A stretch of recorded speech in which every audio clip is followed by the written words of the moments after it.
Hey, I'm Jenny Evans, speaker, author, and executive coach. What we're going to be talking about today is how stress and resiliency affect your mental health. And not just from the, just makes you feel kind of sad kind of way, but the actual science behind it and why it's not a personality flaw. And then I'm going to give you 3 easy ways to improve your resilience and your mental health.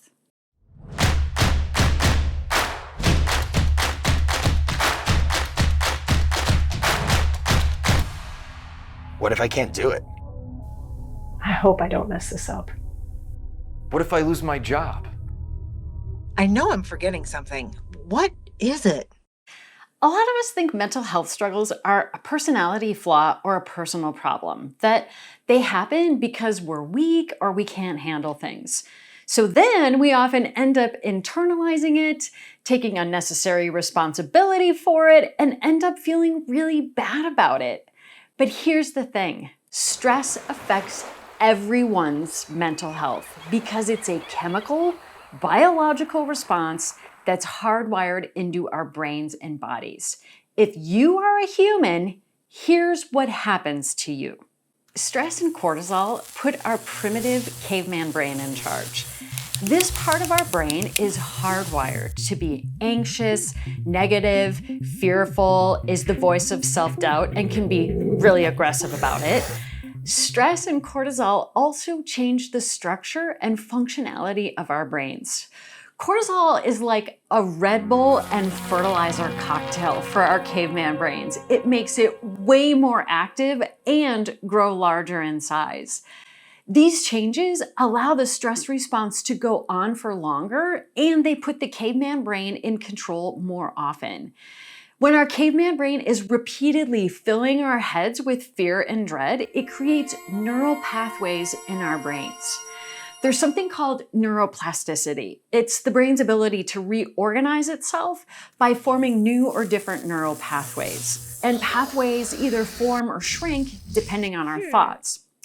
The more often we repeat a thought, the faster and more permanent the neural pathway becomes. So when our caveman brain ends up creating these negativity and anxiety loops where we just get stuck thinking the same unhelpful thoughts over and over again, which creates more stress, which creates more cortisol, which makes caveman brain stronger, it's a vicious cycle. Chronic stress creates a brain that's cognitively impaired, stuck in the stress response more often, and is more prone to anxiety and depression. So what can we do about it? When we're more resilient to stress, there are far fewer negative effects on our mental health and well-being. I teach a whole host of ways to build resilience, so check out more of my videos or go to my website, jennyevans.com. But I want to share 3 of them with you today. So the first is what I like to call a positivity practice, which improves our resilience and our mental health. Just like negative thoughts create neural pathways and thought loops, so can positive. Just a minute or 2 of a daily writing practice where you list everything that's going well or that you're grateful for can rewire your brain towards more positive, helpful thoughts. And you can do it first thing in the morning, just before you go to bed, or stack it on top of another habit that you already have, like when you're eating lunch. Number 2, having clarity on purpose and beliefs is essential for resilience. When we're clear on what we believe, it gives us the energy, confidence, and drive to overcome adversity. We're inspired to actually step into discomfort, to tackle hard things, and to keep on going, even when it's hard and even when it's scary. The energy that's associated with our sense of purpose is one of the most powerful sources of energy that we have access to, and it's typically more positive and optimistic. For some specific tools for getting clarity on beliefs, you can watch my video called How to Stop the Stress and Burnout Tornado, and the link is below in the description box. Okay, number 3, exercise changes the chemistry and structure of your brain. Exercise is like a pharmacy for our mental health and well-being. It produces endorphins, endocannabinoids, dopamine, serotonin. These are chemicals that make us feel happy, calm, confident, and relaxed.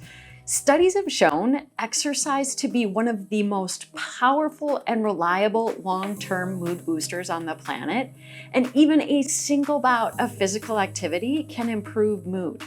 It decreases anxiety and even compares to psychotherapy for treating depression.